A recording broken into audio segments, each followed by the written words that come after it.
ABC का अनुपात आ गया 7, 8 और 10। कोई गलती हुई हो तो माफी देना। लेकिन जब भी कभी ऐसा सवाल आएगा, ये सवाल 2016 के मेंस में आया था, 2016 मेंस में आया था, तो हमारी अप्रोच क्या होती है? हमारी अप्रोच क्या होती है? तो आप देखेंगे कि यार मैं रिश्ता फाइंड करने की कोशिश करता हूं। रिश्ता कैसे मिलेगा? देखो 1, 2 और 3 से रिश्ता। वो रिश्ता कैसे मिलेगा? 1:2:3 से मिलेगा। तो मैं ये कह सकता हूं कि 1:2:3 से अगर रिश्ता मिलेगा तो क्या मिल रहा है? तभी एक बच्चा बोला मिल तो ये रहा है गुरुजी कि 1 और 2 मिला के 3 के बराबर है। बच्चा बोला कि 1 और 2 मिलाकर 3 के बराबर है। a - b, b - c, c - d बराबर 1 + 2 बराबर 3। क्लियर है बात? अब मैंने कहा कि अगर ये पहले दोनों का जोड़ बाद के दोनों के बराबर है तो क्या होगा? पहले दोनों का जोड़ बाद के दोनों के बराबर है तो क्या होगा? तो आप देखेंगे कि b से b कट जाएगा, जोड़ेंगे तो ये आ गया a - c बराबर c - b। हम b को इधर लेके आ गए तो a + b बराबर 2c आ गया। c को इधर लेके आ जाएंगे तो a + b बटे c कितना होगा? 2/1। तो सवाल में यही पूछा है कि इसका अनुपात क्या होगा? 2:1। यही उत्तर होगा। ये सवाल CGL मींस 2016 में है। ये सवाल भी मुझे बहुत प्यारा लगा, सेम कॉन्सेप्ट पे। इसको कर लीजिए, फिर एक और करेंगे, बात खत्म। 2 सवाल आखिरी रह गए, ये और एक और। मैं चाहता तो मैं भी कहता 1 घंटे क्लास लिया, जा रहा हूं, ये है वो है, दुनियादारी नहीं। बट मैं सोच के आया था कि मुझे रेशियो का बेसिक पढ़ाना है बच्चों को, बेसिक खत्म करना है रेशियो का। तो मैं कैसे करता हूं? बातें भी कि मैंने आपसे बहुत प्यार से किया। यहां पे बच्चा कह रहा है कि रिश्ता पकड़ लिया मैंने, क्या 2 + 3 बराबर 5, 2 + 3 बराबर 5। तो मैंने जोड़ दिया, लास्ट वालों को मैंने जोड़ दिया, बराबर रख दिया। अब आप बताएंगे कि क्या होगा? तो आप कहेंगे जी a + 2b बराबर आ गया 3b। 5c में से 4c घटेगा, खाली c माइनस में। अगर ये 2b उधर जाके घटेगा और d इधर आ जाएगा तो ये होगा b + c। यानी हमने देखा a + d और b + c बराबर आ गए, इनका अनुपात होगा 1:1। इनका अनुपात क्या होगा? 1:1। किसी को भी डाउट है, कोई दिक्कत है, अपने मन की किसी की भी बात हमसे कह सकता है तो बताओ। अगला सवाल और खूबसूरत है और शायद आखिरी है इसे। तब यहाँ पर भी 2, 3, 5 है, मैं ये कह सकता हूँ कि 2 और 3 बराबर है। कुछ ऐसे भी सवाल आएंगे जहाँ पे गुणा भाग करके इक्वल करना पड़ेगा। यानी कि मैंने कहा कि पहले दोनों को जोड़ के इसके बराबर क्या रिश्ता मिलेगा? आपने कहा पहले को जोड़ूंगा तो y से y कटेगा, z से z कटेगा, यही होगा। आपने कहा कि ये आ गया जी x + 2w बराबर 2x + z - w। तो मैंने कहा कि w उधर ले आऊं तो 3w बराबर है x + z। हमने ये निकाल दिया कि x + z 3w के बराबर है, x + z 3w के बराबर है। तो मैंने कहा कि अगर मैं 5 कॉमन ले लूं यहां से, तो जो मुझसे पूछा गया है वो ये पूछा गया 5x + z - 3w बटे w। तो 5 और x + w 3w - 3w बटे w। तो 5 दिया, 15 में से 3 गए, 12w बटे w। w से w कट गया, उत्तर कितना आ गया? 12/3। द एंड हो चुका है। अब तक जो हमने पढ़ाया आपको वो क्या था? वो बेसिक्स ऑफ रेशियो थे, वो रेशियो के बेसिक्स थे।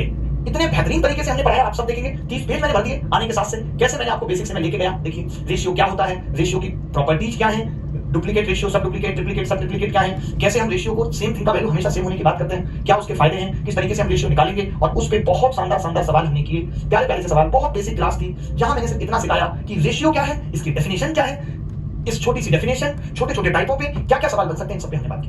तो फिर मुलाकात होगी आपसे, तब तक मैं विदा लेता हूं। बहुत अच्छा लगा आपको पढ़ा के। नमस्कार, धन्यवाद, thank you very much, bye bye, take care, खुश रहें, ख्याल रखें अपना। Thank you very much, thanks a lot. आज की क्लास में क्या जानेंगे? प्रपोर्शन का विषय। तो आपको हेडिंग लगानी है प्रपोर्शन। अगर किसी बच्चे को कोई समस्या है, कुछ नहीं समझ में आया है, कल की कोई बात नहीं समझ में आई है, तो वो पूछ सकता है। अच्छा, कल हमने रेशियो पढ़ा था, आप देखेंगे रेशियो में कल हमने एक चीज नहीं पढ़ी, कंपाउंड रेशियो क्या होता है। आप में से कितने लोग जानते हैं कि कंपाउंड रेशियो क्या होता है? तो प्रपोर्शन स्टार्ट करने से पहले सबसे जरूरी होगा कंपाउंड रेशियो जानना। जब तक आप लोग जुड़ रहे हैं साथ में, कल जो बात एक मिस हो गई वो मैं बता देता हूं। कंपाउंड रेशियो क्या होता है? बहुत जरूरी है, सवाल पेपर में आया हुआ है। कंपाउंड रेशियो क्या होता है? जैसे हमने डुप्लीकेट रेशियो पढ़ा था ना, वैसे ही a/b का कंपाउंड रेशियो, डुप्लीकेट रेशियो दोनों ही सेम चीज होती है। बट हम यहां पे बात कर रहे हैं कंपाउंड रेशियो। कंपाउंड रेशियो को हिंदी में क्या कहेंगे? योगानुपात। योगानुपात शायद इसको हिंदी में बोलेंगे योगानुपात। हिंदी में क्या बोलेंगे इसको? योगानुपात। तो प्लीज इस बात को नोट करके लिखिए, कुछ भी छूटना नहीं चाहिए। Compound ratio of m/p and n/q। इसका कंपाउंड रेशियो से पूछा गया है, m और p का, n और q का। तो कुछ नहीं है, आप ऐसे समझ लीजिए कि ये n/p है और ये इनटू में n/q है। यानी कंपाउंड रेशियो क्या होगा? mn/p।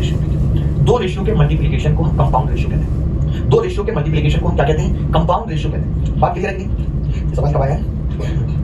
क्लियर बात? कंपाउंड रेशियो क्या होता है? m/p इंटू n/q बराबर mn/pq। ये क्या है? Compound ratio. कंपाउंड रेशियो होता क्या है? दो रेशियो को अगर हम मल्टीप्लाई कर लें तो क्या बन जाएगा? वो कंपाउंड रेशियो बन जाएगा। ठीक है, मैं आपको बताता हूं। इस बार के प्री में भी एक सवाल आया था, बहुत छोटा सा, व्हाट इज द एलडीसी में आया था, किसी में आया था, what is the compound ratio of 2/3 and 5/7 का कंपाउंड रेशियो आपसे पूछा था। तो मैं समझ जाऊंगा, इन दोनों को गुणा करूंगा मैं 2/3 को 5/7 से गुणा करूंगा, कितना आ जाएगा? 10/21। यही क्या है? कंपाउंड रेशियो है, 10/21। ये तो कुछ भी नहीं है, मैं आपको एक और प्रीवियस ईयर सवाल दिखा रहा हूं, फोटो खींच के किताब मेरे सामने पड़ी हुई है। ये सवाल पेपर में आया,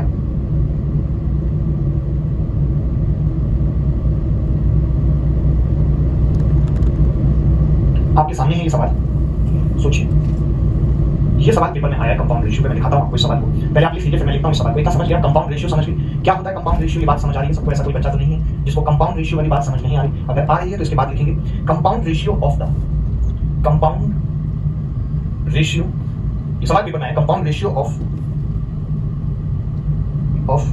the inverse, compound ratio of the inverse ratios of x ratio yz, y ratio zx, comma Z ratio X Y. पता क्या पूछा सोचिए सवाल में, आपके सामने जब सवाल पहली बार आते हैं और आपको नहीं पता होता कंपाउंड रेशियो क्या है, इनवर्स क्या है, तब बड़ी मुसीबत आ जाती है। इसीलिए कहते हैं कि हर एक बात जानना जरूरी है।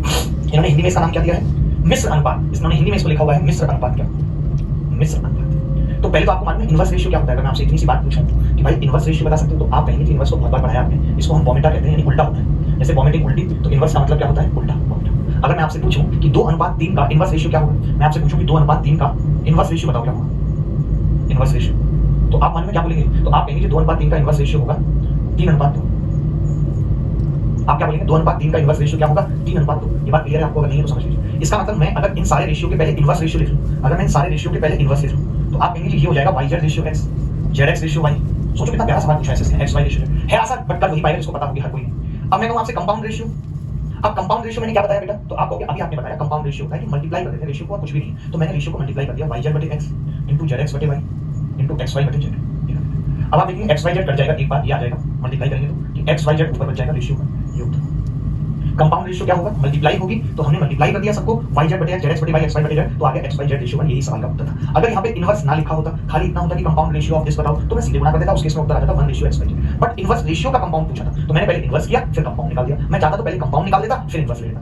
मतलब क्या है इस बात का, कंपाउंड से क्या याद रहेगा, मल्टीप्लाई कर देना रेशियो को। कभी सवाल आएगा कंपाउंड रेशियो पे तो चूकोगे तो नहीं। आपको 2 रेशियो भी दे सकता है, आपको 3 रेशियो भी दे सकता है।